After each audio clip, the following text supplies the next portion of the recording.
Su sustancia está hecha de evocación, recuerdo, rememoración y de lo que toma del porvenir. Porque es una parte fundamental de nuestra identidad. Somos nuestra memoria. El programa de Lina que nos lleva de viva voz con los especialistas. Muy buenos días. Esto es Radio INA. Me encuentro en la conducción Julieta Gil Elordui.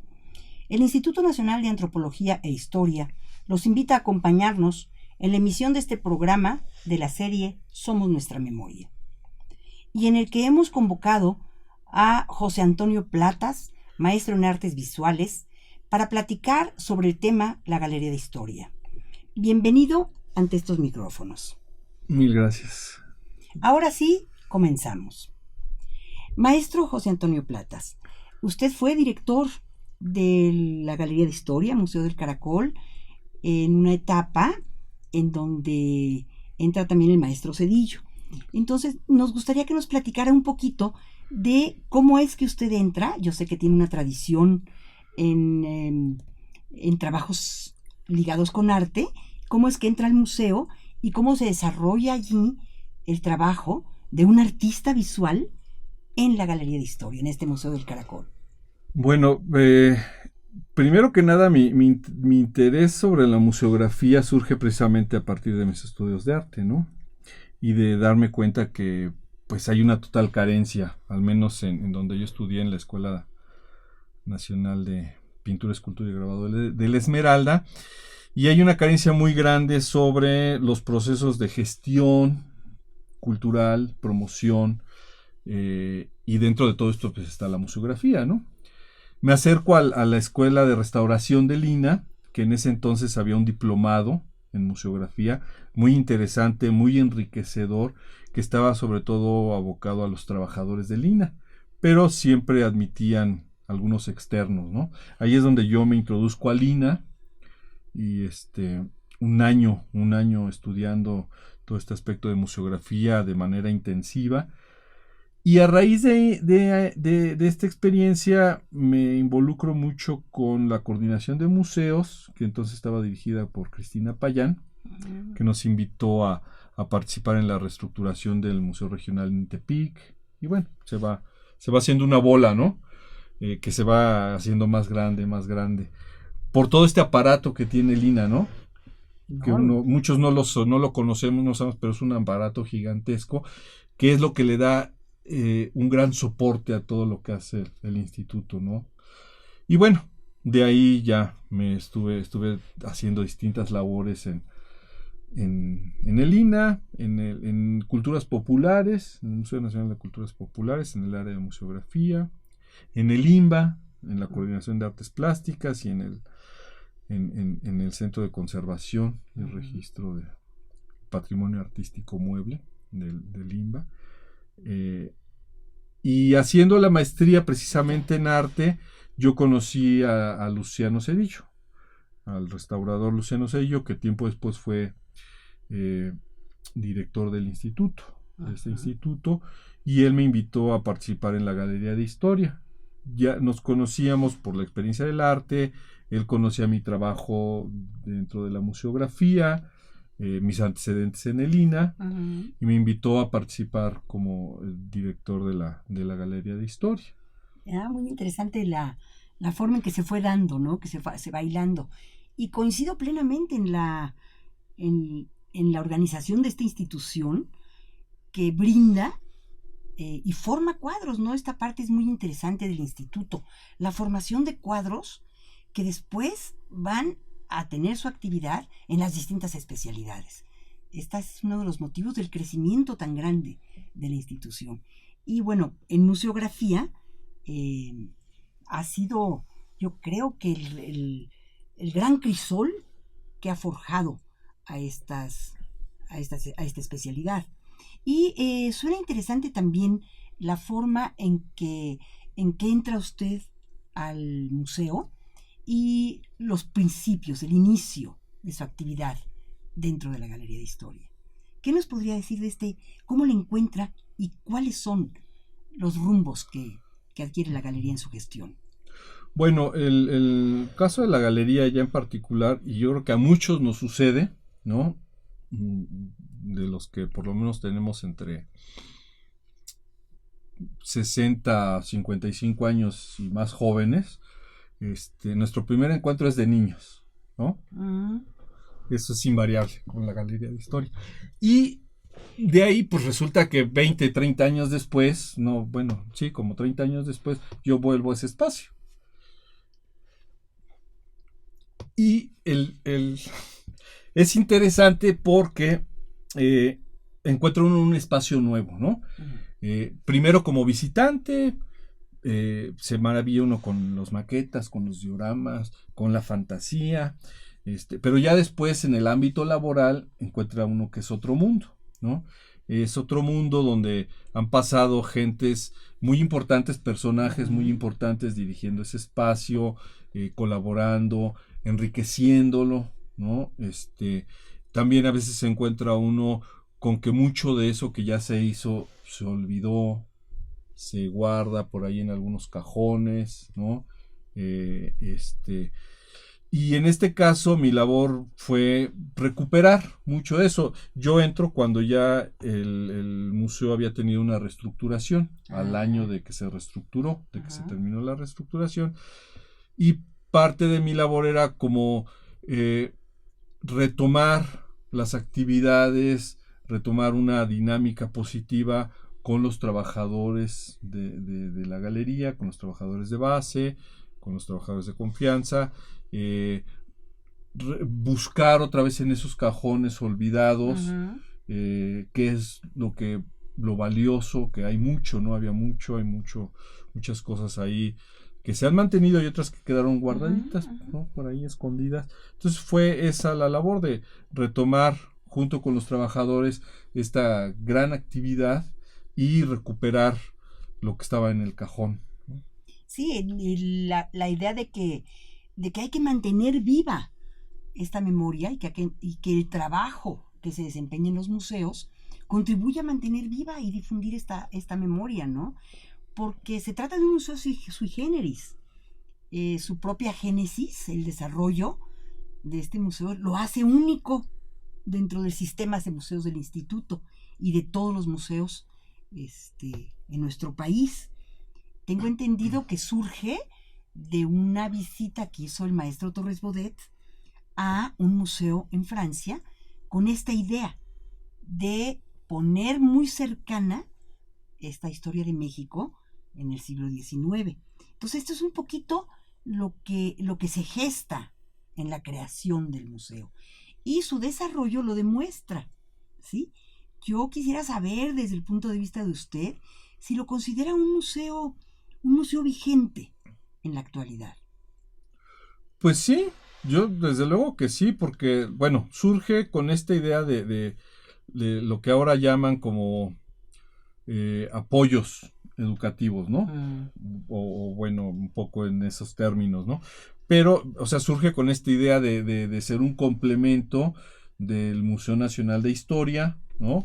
De que sea un espacio para las escuelas primarias y secundarias como un apoyo a sus materias de historia de México, ¿no?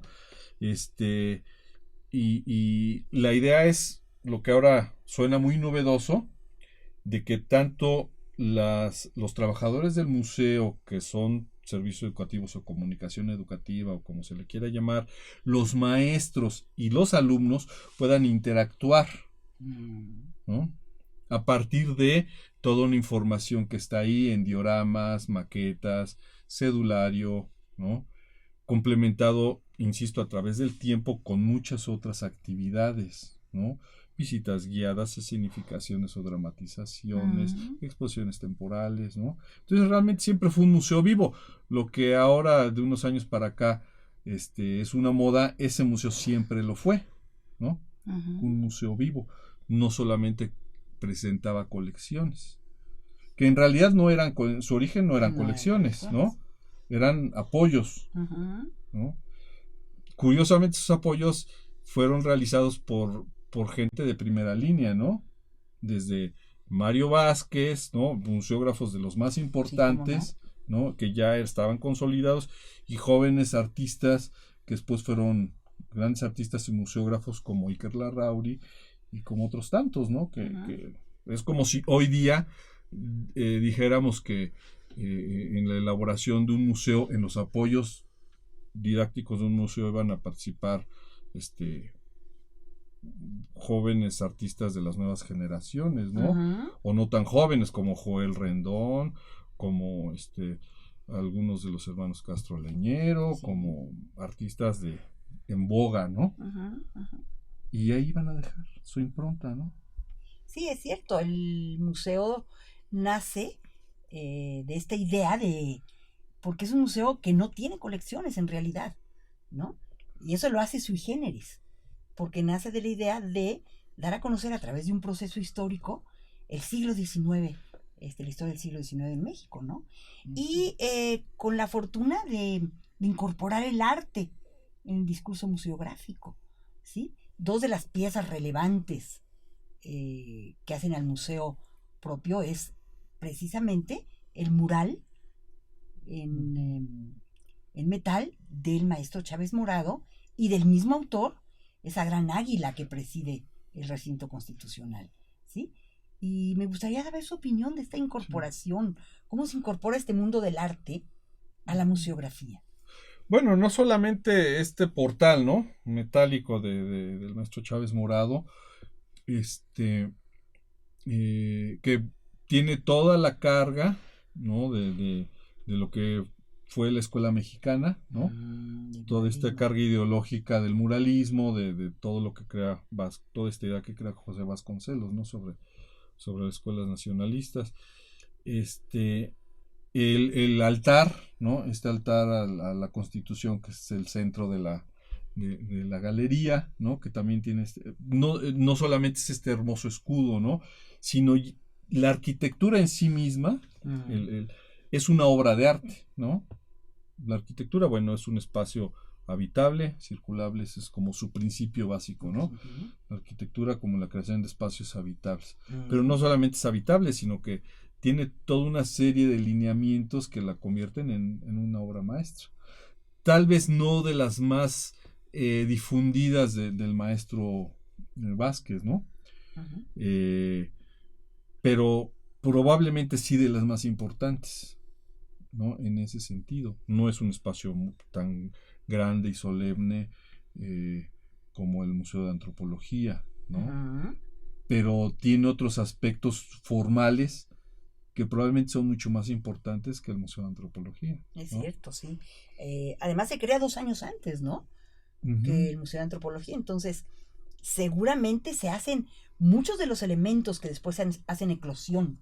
Exacto. En el Museo Nacional de Antropología se van gestando en este proyecto en el cual convocan a una serie de artesanos, artistas, antropólogos, museógrafos, ¿no? En este proyecto, ¿no? Sí, por un lado es su pequeño laboratorio, ¿no? De esta interacción entre antropólogos, historiadores, artistas, para crear los conceptos, para crear los contenidos, ¿no?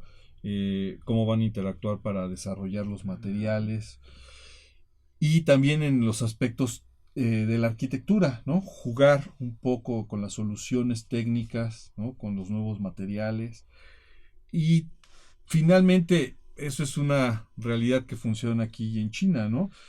Como no están los ojos de las autoridades puestos al 100% ahí sobre ese pequeño espacio, mientras que en el Museo de Antropología sí, o sea, iba a ser la imagen de México ante el mundo, ¿no?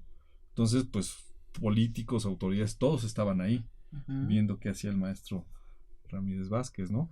Y en la galería no. Entonces, todo artista sabe que si no tiene uno las miradas inquisitoriales atrás, pues puede uno soltarse un poco la trenza y seguramente hacer algo mucho más interesante, ¿no? Entonces sí, este pequeño espacio tiene esa característica también, ¿no? Que es una gran obra de arte en todos los sentidos, ¿no? Es cierto, porque la forma en que se integra ese espacio también con su entorno, bueno, la ubicación que es privilegiada, ¿no? En el cerro de Chapulín, Sí. el viejo cerro de Chapultepec, ¿no? Entonces, esta integración y esta construcción arquitectónica le da características únicas, ¿sí? Esta pendiente. Y si pudiéramos hablar un poquito más de los espacios internos también y externos de esta Galería de Historia. Sí, lo que pasa es que además eso es muy interesante porque está conjuntando, por un lado, toda esta estética de la escuela mexicana, ¿no? Ujú. Que todavía ya va en su segunda o tercera generación, ¿no? Ya va un poco de salida. Pero al mismo tiempo está integrando en la arquitectura y en el diseño museográfico ya toda una estética funcionalista, ¿no? Ya completamente, pues no moderna, porque la modernidad es anterior, pero digamos, coloquialmente se le entiende así, ¿no? Como ya un arte moderno, ¿no? De los 50, de los años 50 hacia finales del siglo XX, ¿no? Pero ya está integrando, ¿no? Esta estética nacionalista, esta estética de la escuela mexicana, muy influida por todas las corrientes de izquierda, ¿no? Por el realismo socialista, ¿no? De lo cual van se van a quejar y van a sufrir los jóvenes artistas que mucha gente ubica con la generación de la ruptura, ¿no? José Luis Cuevas, Manuel Felgueres, Vicente Rojo, todos esos artistas que hoy ya son viejos consagrados, ¿no? Muy valiosos, pero en ese momento eran jóvenes que luchaban contra esa ideología, esa forma del arte. Pero Ramírez Vázquez, ¿qué es lo que hace? Está integrando ese discurso efectivamente con una estética completamente de ese momento, que es el funcionalismo, ¿no? Que está en su momento de apogeo en Brasil, en Francia, en Estados Unidos, ¿no? Es increíble, ¿no? Porque Ramírez Vázquez tuvo la capacidad de conjuntar todas estas corrientes porque tenían muy claro el proyecto, yo creo, ¿sí? El proyecto de el nacimiento de la galería responde a todo un concepto educativo necesario en ese momento para la nación, ¿no? Entonces incorporan arte, incorporan todo lo que estamos hablando y las corrientes que en ese momento en el arte se estaban dando, las incorporan también, ¿no? Sí. ¿El maestro Chávez Morado respondía a estas corrientes? El maestro Chávez Morado estaba muy involucrado en la escuela mexicana, ¿no? Digamos que él es de la segunda generación de la escuela mexicana de pintura, ¿no? Los elementos figurativos con cierta estilización, ¿no? Del realismo, un realismo figurativo estilizado. Las temáticas siempre son los indígenas, el indigenismo, las culturas mestizas. Esta relación del surgimiento es como repetitivo, pero el surgimiento de la nación mexicana a partir del mestizaje, ¿no? Curiosamente no se involucraba a los negros. Ya después el mismo INA ha hecho toda esa labor de pensar en la tercera raíz, ¿no? En ese entonces no se le daba tanta importancia a la tercera raíz, entonces sí vemos el sincretismo de indígenas y europeos, ¿no? Todo lo que produce, ¿no? En aspectos positivos, ¿no? Y negativos, ¿no?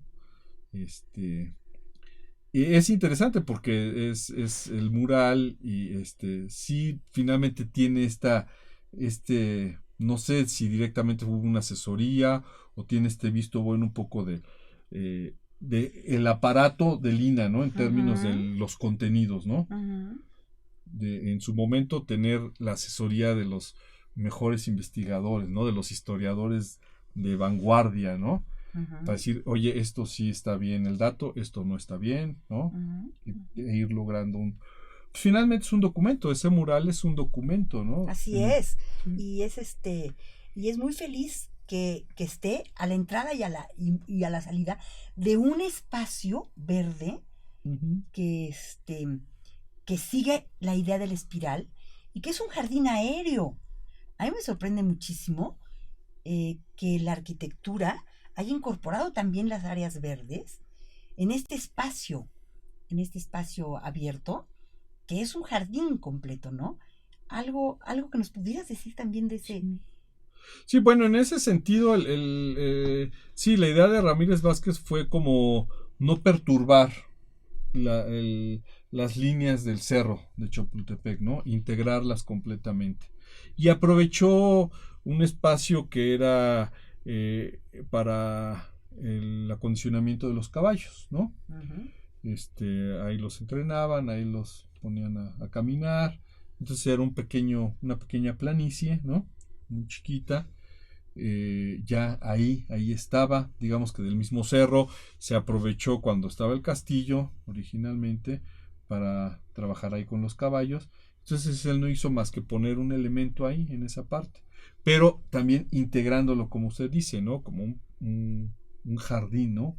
Un jardín ahí medio flotante que puede pasar desapercibido, ¿no? Uh-huh. Entonces, esta integración a la naturaleza, que también es esta idea de muy novedosa en la arquitectura, ¿no? De la arquitectura integrada con el ambiente, ¿no? De la ecología, todos esos aspectos, pues ya los contemplaba Ramírez Vázquez en esos años, ¿no? Uh-huh. A finales de los 50. ¿No? Y es interesante también, por ejemplo, cómo en una ciudad como la Ciudad de México, ¿sí? Un museo como la Galería de Historia, viene a darle también una connotación interesante a la enseñanza y a la incorporación a una ciudad. ¿Qué nos puedes decir de cómo un museo de este estilo le sirvió también a esta ciudad? Bueno, eso es muy curioso, no solo a la ciudad, ¿no? Uh-huh. Porque en ese sentido, la SEP siempre tuvo estos programas, sí. Ha tenido estos programas de visitas a los museos, actividades, específicamente en la Galería de Historia, en cuanto a incorporar la información de la Galería de Historia a sus programas, ¿no? En las materias de Historia de México. Pero yo creo que casi a todos las personas que hemos trabajado en la galería, nos ha pasado muy seguido el que se acerca gente de la Ciudad de México, uh-huh. Del interior de la República, de otros países, incluso, a decir, yo estuve ahí. Ay, yo conozco eso, ¿no? Es que yo me acuerdo de Hidalgo, o me acuerdo del Pípila, o me acuerdo de tal parte de la historia, porque me acuerdo muy bien de esa maqueta, de ese diorama, ¿no? Entonces, es muy interesante cómo puede ser un motivante, ¿no? Cómo puede ser un detonador para que, pues, muchas personas nos hemos involucrado más en la historia de la nación, en entender lo que es México, que esa parte es clave de lo que constituye hoy México, ¿no? Para bien y para mal, ¿no? Para bien, pero es una parte clave, ¿no? Entonces, eso es muy interesante, ¿no?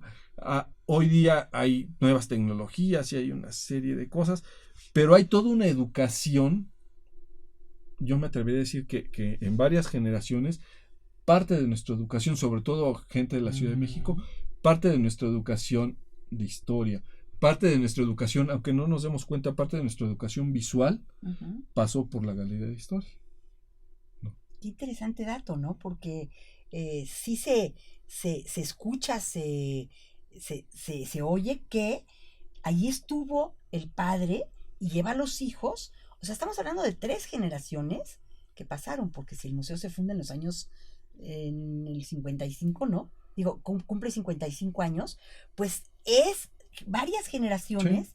Que tiene la visita y la galería está presente inclusive en las familias, ¿no?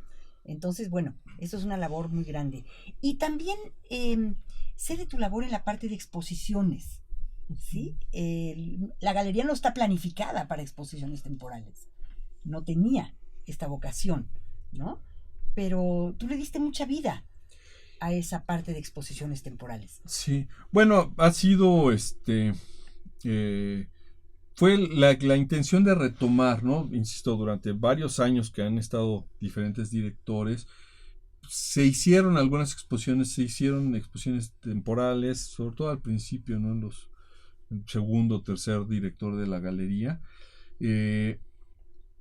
Yo retomé esa idea, sí, con otra visión diferente de la museografía, ¿no?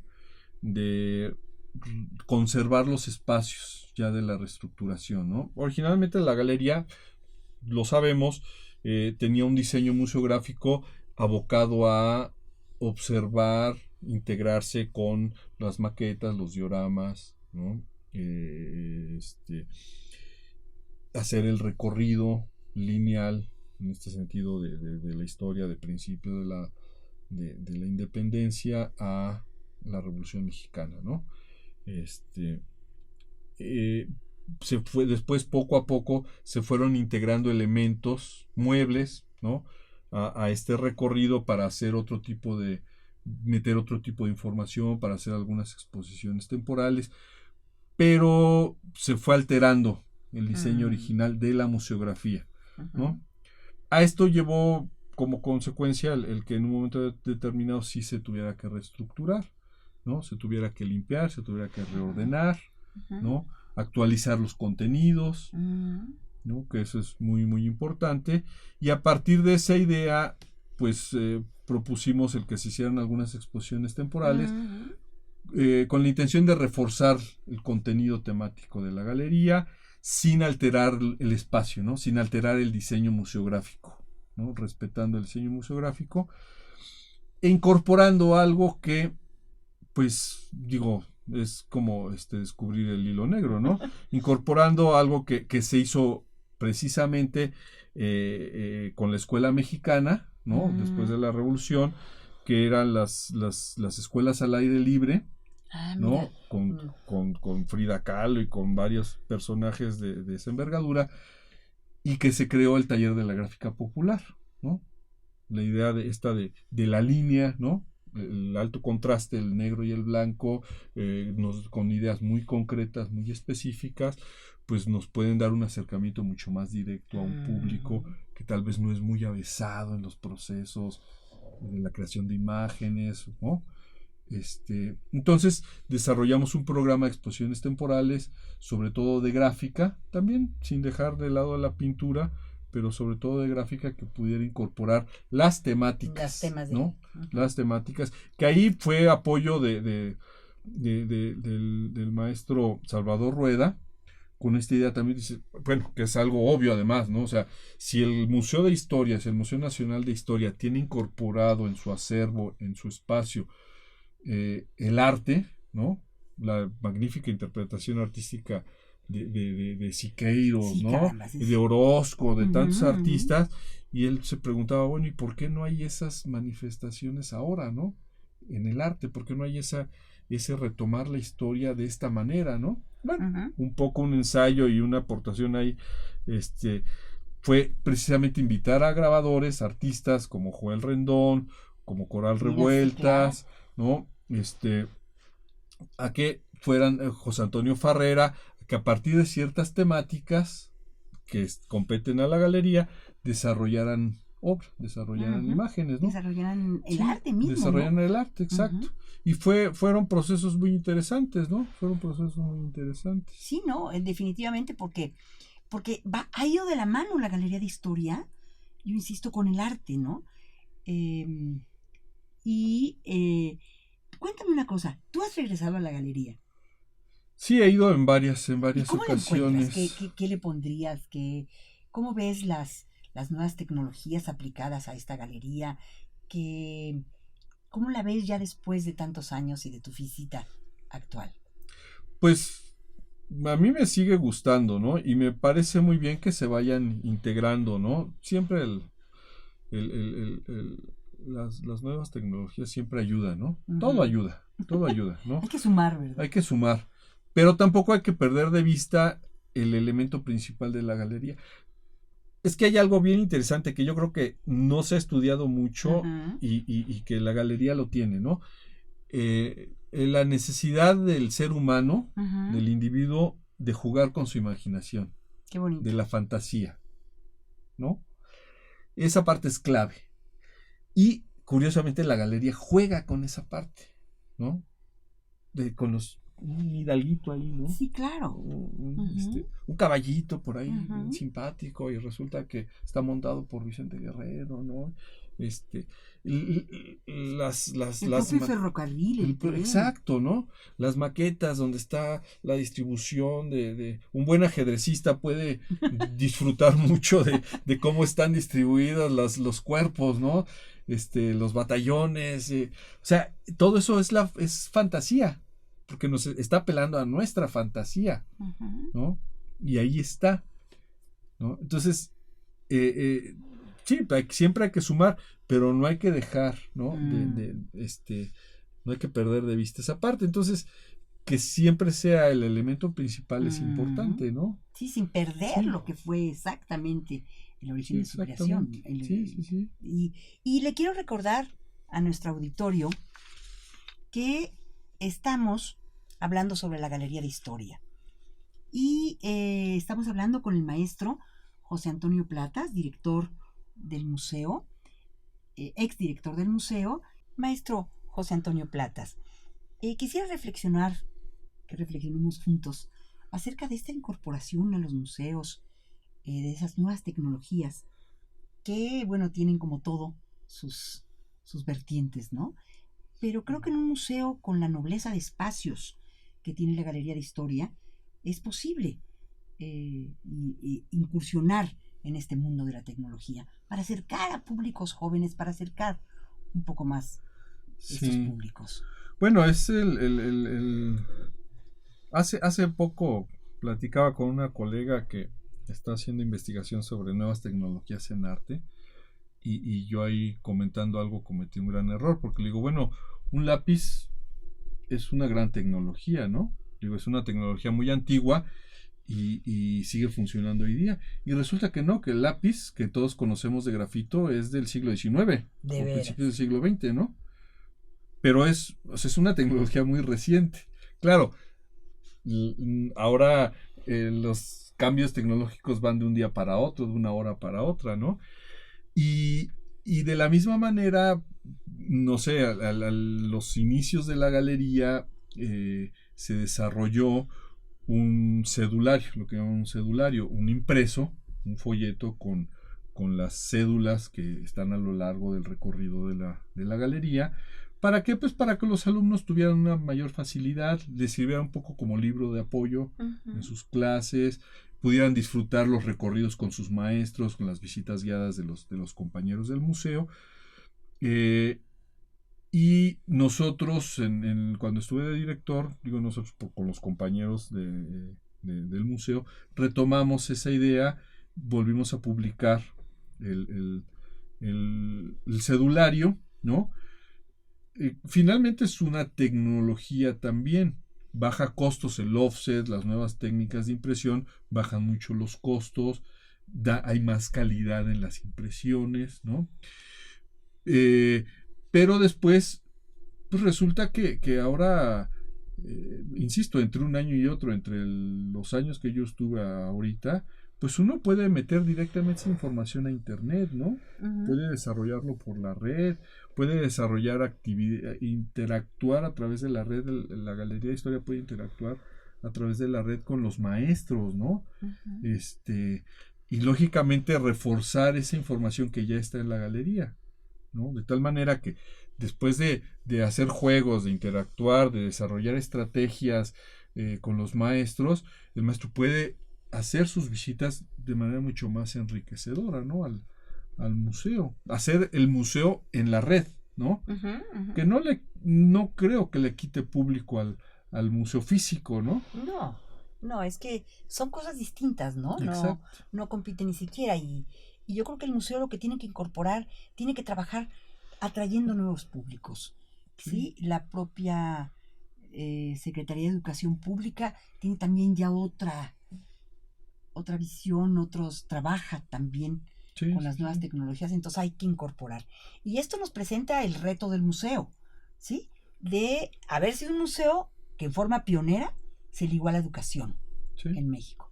Y a 55 años debería de ligarse con los proyectos nuevos a estas nuevas tecnologías para acercar nuevos públicos. Ese es un reto muy grande. Sí, que además eso, si el museo se puede hacer virtual también, pues la Galería de Historia puede estar en la Sierra de Oaxaca, ¿no? O en Chihuahua, o en Chetumal, ¿no? Sin ningún problema. Con los mismos materiales, con las mismas herramientas didácticas que tuvo desde su inicio, ¿no? Sin ningún problema. Sí, y estas nuevas tecnologías en los espacios de la galería muy bien pueden funcionar. También, sí. ¿No? La galería tiene espacios muy nobles, ¿no? Porque no son los recorridos de piezas, de colecciones de objetos, sino es todo un proceso. Ella va platicando un proceso en espiral de inicio, ¿sí? Hasta la Constitución del 17, es todo el siglo XIX, ¿no? Sí. Entonces, en este discurso, pues, la incorporación de estas nuevas tecnologías son de la mayor importancia para atraer estos nuevos públicos y conservar, como dice usted, lo lúdico, ¿sí? Porque es único esta parte en el museo. Sí, que además, algo que comentamos en un principio, a mí siempre me gusta mucho insistir en esa parte cuando platico con personas que se desarrollan en otras áreas de la cultura. Bueno, el INAH tiene todo este aparato, ¿no? Que nos puede llevar a reflexionar sobre los contenidos, ¿no? Hay todo un área de historia, ¿no? Que nos puede ayudar a actualizar los contenidos. Hay todo un área de museografía, está la coordinación de museos, exposiciones, que tiene gente súper especializada que nos puede permitir reorganizar los espacios, acondicionarlos, sin menoscabo del diseño original, ¿no? Está toda esta parte de comunicación educativa, también de la coordinación de museos, que nos puede ayudar a implementar nuevas tecnologías, ¿no? Para que funcionen dentro del discurso, ¿no? Está el área de arquitectura del INAH, ¿no? Que también desde las cosas más pedestres, que es como darle mantenimiento al edificio, hasta desarrollar, incorporar, llevarlo más allá, ¿no? O sea, es un gran aparato. Es un gran aparato que desgraciadamente no tienen todas las instituciones en México, ¿no? Que además nos lleva a tener conocimiento de vanguardia, ¿no? O sea, el INAH genera conocimiento, genera sus propios conocimientos y genera conocimiento hacia el resto de la cultura en México, ¿no? Y los museos se nutren de todo eso, ¿no? Desde la Galería de Historia hasta el Museo Nacional de Antropología, ¿no? O el Museo Nacional de Historia. ¿No? Y hablando de todo esto, ¿qué diferencias le ves, por ejemplo, al discurso museográfico en el Museo Nacional de Historia y lo que te plantea la Galería de Historia? Bueno, a mí me parece interesante que la galería es un periodo muy concreto, ¿no? Un aspecto muy específico, ¿no? En el Museo Nacional en el Museo de Antropología, el Museo Nacional de Antropología, por ejemplo, sí fue del Museo Nacional de Antropología, Museo Nacional de Historia. De Historia, perdón. En el Museo Nacional de Historia hay algo interesante que puede ser como está el aspecto histórico, ¿no? Está este contenido, pero al mismo tiempo también tenemos los objetos, ¿no? Que pueden ser objetos artísticos, que pueden ser objetos históricos, pero está esta estética del objeto, ¿no?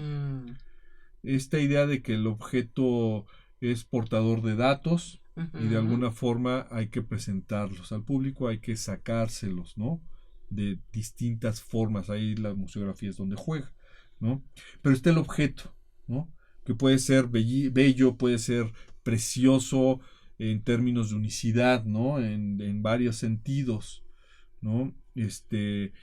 Si nos extendemos no solamente al museo, el Museo Nacional de Historia, sino un poco también a la antropología o a otros museos del INAH, que tenemos objetos que son verdaderas obras de arte, ¿no?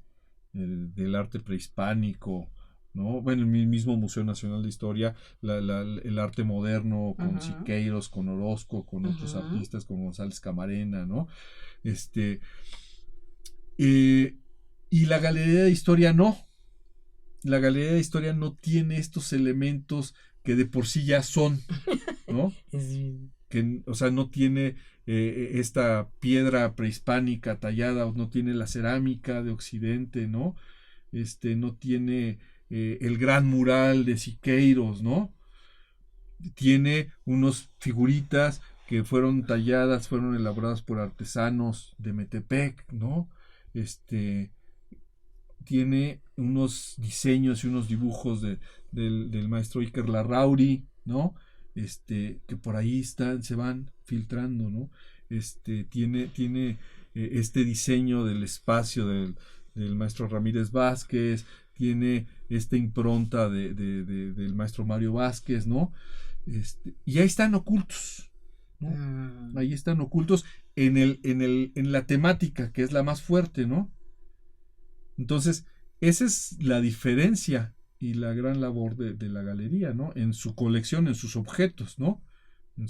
Lo que eran apoyos en un momento de que ahora pues prácticamente son colecciones, ¿no? Que tiene toda esa información, todo ese bagaje escondido, oculto. Qué interesante, ¿no? Sí. O sea, cuando mucha gente no sabe que el mural, esta gran celosía o esta gran puerta, es una obra de arte del maestro Chávez Morado, ¿no? A veces lo perdemos de vista, pero no solamente eso, sino que nos vamos adentrando, pues tiene manos de artesanos, tiene manos de artistas, tiene diseño de grandes artistas, ¿no? Y eso no lo vemos, no lo tenemos ahí, ¿no? Directamente, firmado, ¿no? Pero sí está en la emoción, en la sensación que proyecta, ¿no? Entonces es un reto muy particular. Es un reto muy particular que no siempre se resuelve bien en todos los museos, ¿no? Digamos, desde el punto de vista de la museografía, es relativamente fácil sacar una pieza espectacular y con esa pieza espectacular darle un ambiente adecuado y salvar la noche, ¿no? Como en el teatro, ¿no? Que se vea muy bien, que nos dé una gran espectacularidad, que luzca. Y salvamos las otras carencias, ¿no? Pero ¿qué pasa cuando no tenemos esa gran estrella, ¿no? De la noche. Hay que hacer todo bien, si no, no sale. Y eso es algo importante. Entonces, curiosamente en la galería yo creo que sí está muy bien hecho. Entonces, por eso ha aguantado 55 años, ¿no? Sí. Le cambian el vestido, ¿no? La peina, ¿no? Como a la quinceañera, todo. Pero sigue siendo la misma, ¿no? En esencia es la misma y esa es su fuerza, ¿no? No, es indiscutible, ¿no? Y el punto de vista que planteas es de lo más interesante porque es lo que permanece oculto de este gran proyecto que se te queda. Porque una visita a la Galería de Historia se te impregna y es la obra de todos estos artistas, antropólogos, historiadores, arquitectos, que logran esa conjunción, ¿no? Entonces, pues es interesante ese punto de vista, ¿no? Pues estamos ya casi al final de la entrevista y quisiéramos ver si tienes algún punto más que quieras tratar y alguna anécdota a lo mejor que hubieras vivido en la galería. Pues a mí me interesa resaltar siempre el trabajo colectivo, ¿no? Tanto de los trabajadores de base, sobre todo, ¿no? De la gente del INAH, que es siempre muy importante. Yo entré a la galería, entre otros objetivos, con esta intención de reintegrar, ¿no? El museo estuvo cerrado algunos años por la reestructuración que era necesaria, pero siempre hay inercias, ¿no? Si estamos 2 o 3 años sin nuestra actividad diaria, pues entran ciertas inercias que cuando retomamos la actividad nos cuesta un poco de trabajo, ¿no? Entonces, esa fue mi encomienda y creo que lo logramos bastante bien. Particularmente a mí me dio mucho gusto poder retomar otra vez la carrera, ¿no? El ritmo de trabajo que llevó durante muchos años el museo. Eso particularmente a mí me dio un gran gusto retomar cosas que ya estaban ahí, que habían hecho otros directores y que los mismos compañeros lo decían, oye, esto ya estaba, esto ya lo tenemos, ¿por qué no lo sacamos, no? O sea, esa riqueza que hay material y humana dentro de la institución, ahí se refleja, ¿no? Y ahorita platicando algo que yo creo que es muy importante, porque además en el aspecto de la museografía, el INA durante muchos años ha sido vanguardia en el mundo, es ¿no? Y curiosamente, hasta ahorita caigo en cuenta, la Galería de Historia es 100% un proyecto museográfico, ¿no? Por lo que decíamos ahorita, no tiene grandes objetos, no tiene grandes colecciones, de hecho no tiene colecciones, ¿no? Es un proyecto 100% museográfico, ¿no? Y es de los experimentos que desarrolló el INA, no solamente con el arquitecto Ramírez Vázquez, sino con todo el equipo de historiadores, museógrafos, ¿no? Antropólogos, de sacar esta parte de la museografía y convertirla en el eje, ¿no? de los contenidos, ¿no? Y durante muchos años ha sido vanguardia.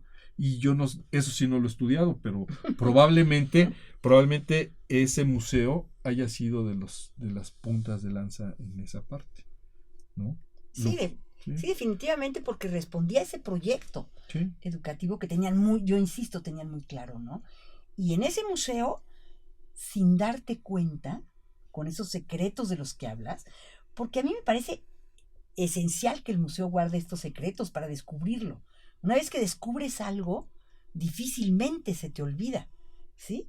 Y estos secretos van llevando a la gente a ese conocimiento de la historia, ¿sí? De la historia necesaria, como argamasa social, como un cementito que une a los mexicanos. Y esto lo dice Torres Bodet en sus memorias. Así es que has tocado un punto, ¿sí? Que para ellos fue relevante. Entonces, pues muchas gracias, José Antonio. Si tienes alguna anécdota, ¿no tienes alguna anécdota así de...? Pues no, porque soy muy simplón y obsesivo del trabajo, entonces nunca me dio tiempo de reírme con los compañeros, ¿no? Pero, no, yo creo que eso sí es importante, lo comentaba al principio, ¿no? En algún momento, sí realmente era una gran emoción el que se acercaba a la gente. Yo estuve ahí, es que yo lo conozco desde chiquito, ¿no? Y tal cosa, y se acuerdan de unos dioramas y unos espacios, ¿no? Y las maquetas, ¿no? Eso es impresionante cómo gente volvía a recordar, ¿no? Eso es... Sí, y además de hechos históricos que fueron determinantes y muchas veces en procesos que llevaron de verdad muy al interior de las personas llegaron, ¿no? Todavía se dice, bueno, mira, ese es el mueble roto, ¿no? Ese es el gatito que estaba abajo de no sé qué. O sea, va buscando la gente este mundo de sorpresas, ¿no? Y en este mundo de la imaginación, que a mí me parece básico para un museo, ¿no? Y algo que contrasta con otros países, con otras organizaciones culturales, es que en México, y lo que hace mucho el INA, sí es que involucra. Las personas se sienten involucradas, los ciudadanos emocionalmente se sienten involucrados con sus espacios, que no es muy común en otros lugares. Es cierto. ¿No? Yo no sé qué tanto los franceses se sientan involucrados emocionalmente con el Louvre, por ejemplo, ¿no? Sí, con el Pompidou. Son preguntas no es claro, ¿no? que están en el candelero, ¿no? Porque a mí me encanta lo de la imaginación, ¿no? Es un juego de imaginación, ¿no? Es como un caleidoscopio que vas viendo, ¿no? Y en ese sentido, ¿qué futuro le auguras al museo en esta conversación de la imaginación, de los secretos, de esta forma de enseñanza? ¿Qué futuro le auguras al museo? Pues yo creo que va a seguir, ¿no? Y va a retomar algunos elementos que decíamos tecnológicos, ¿no? Pero como tiene esta parte sólida, fuerte de este objeto que nos lleva a la fantasía y a las emociones, de repente hoy día eso se ha abandonado un poquito, pero se está regresando, ¿no? Se está regresando, se está retomando, ¿no? Ya en las escuelas, de repente los chamacos tienen que dejar los teléfonos aparte, ¿no? Fuera de clase.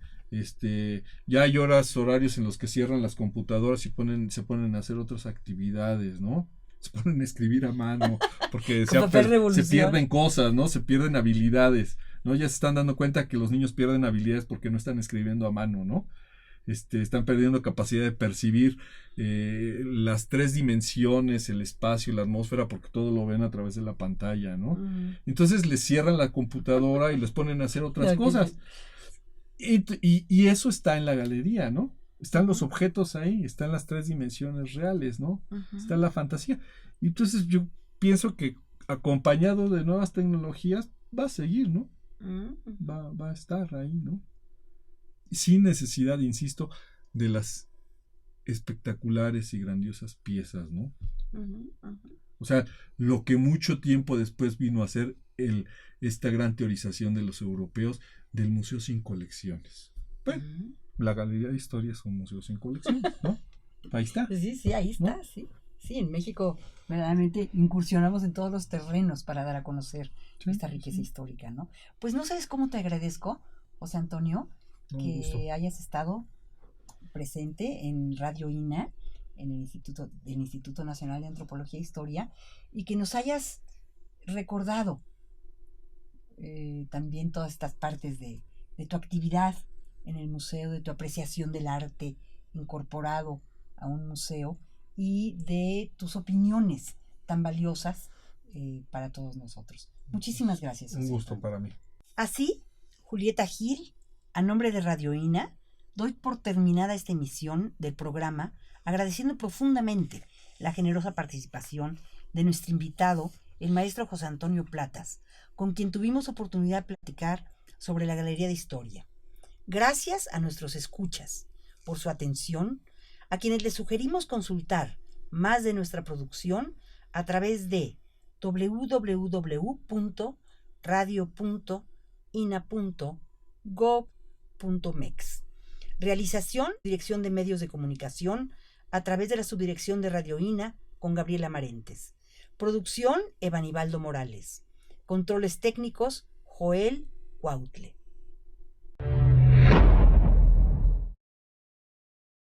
Las opiniones y comentarios aquí expresados son de entera responsabilidad de quienes proporcionan la información y no representan necesariamente las opiniones de Radio INA ni comprometen el pensamiento editorial del Instituto Nacional de Antropología e Historia.